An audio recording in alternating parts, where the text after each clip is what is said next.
Hey gang, I'm Luke and welcome to Down from the Attic, and we're rolling along with another ball bearing week, and today I'm showing one of the most recent additions and the most surprising, Screwball Scramble Level 2.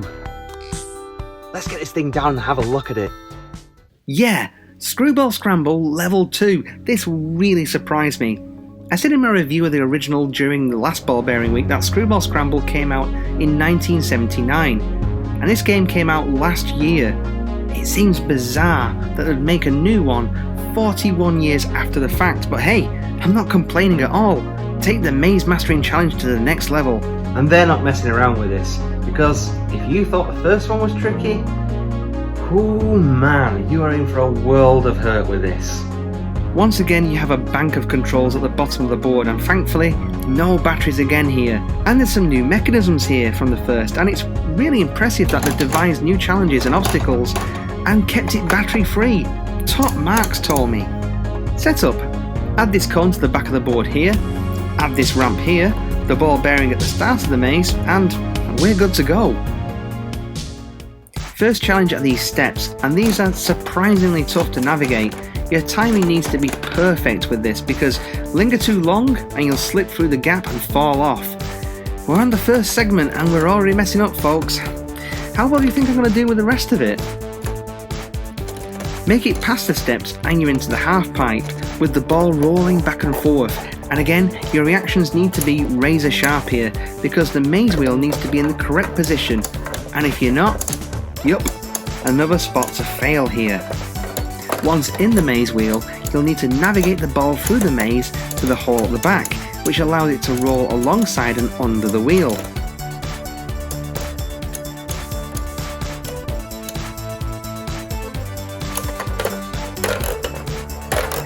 And now comes the most difficult challenge on this board.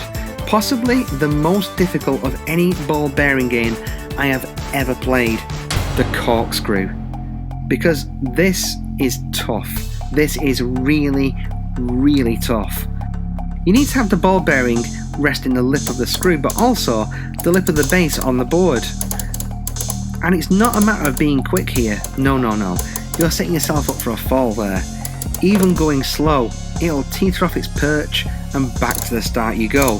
The difficulty here comes from the fact that the control for the corkscrew is ratcheted.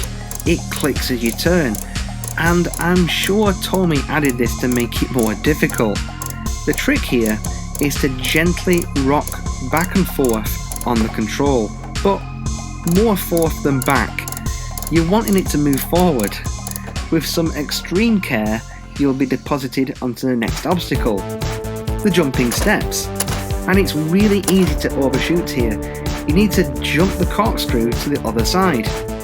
And we're back in the corkscrew, but this side is far easier. Being careful, you'll be deposited into the pinball area, and I love and hate this bit. It's a tricky shot and you'll struggle to land in the second pinball spring. And when you're there, you'll need to judge the power of your shots very carefully. Too soft and you'll fall back down to the first pinball spring. Too hard and you'll shoot right out of the cone. This is so annoying when it happens. But a well-weighted shot will land you in the cone. And this is in the gods how you'll fare. 2 holes in the bottom of the cone, you see. 1 hole moves you further on the board. The other? Well, the board spits your ball back onto the corkscrew. Yeah, I'm not even joking, halfway across the board. And you could make it all the way back to this cone and have it happen again. Yippee! However, with good luck, you land on this wobble plate and carefully controlling the ball, you'll land in the last challenge. And I'll give Tommy this because it's such a nice wink and a nod to the original game. Press the button and if you press it just right, the arm will swing over and ding! You've beaten the game. Phew. Well, that was a challenge, wasn't it? Whew, that was not easy to beat. I feel really good about myself. I've finally beaten this. Wait, what's this piece here? Oh no. Oh no. No. The game comes with an adapter for the end space, this little ramp. And where does this little ramp lead? Right onto Screwball Scramble. Yep, you can set these games up side by side and play one long game of it. In fact, get enough copies and you could have a Screwball Scramble conga line of ball bearing madness. And playing all the way through both without messing up is extremely difficult, but I've done it. I wasted a few hours, but I did it. And if you really like to put yourself through hell and back, well, remember the clockwork timer from the first game? Yep, that plugs onto the new board too.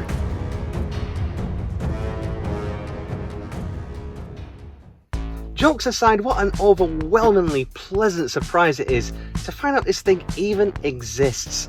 A brand new Screwball Scramble game 40 years after the first one. And it's fun, it's a challenge, there's great new mechanisms to it, and it's compatible with the first game. This is more or less what I've been wanting for such a long time, a brand new Tomy ball bearing game. I can only hope that there's a level 3 coming, just not in another 30 or 40 years. If you love the first one, you are going to love this. Highly recommend it. Stay tuned, all this week I'm going to be looking at more of my ball bearing games. As always, I'm Luke, thanks again for watching, and I'll talk to you again soon. If you like what I'm doing here on Down From The Attic, please consider liking the video and subscribing. Comments are always welcome, and I'll see you in the next video.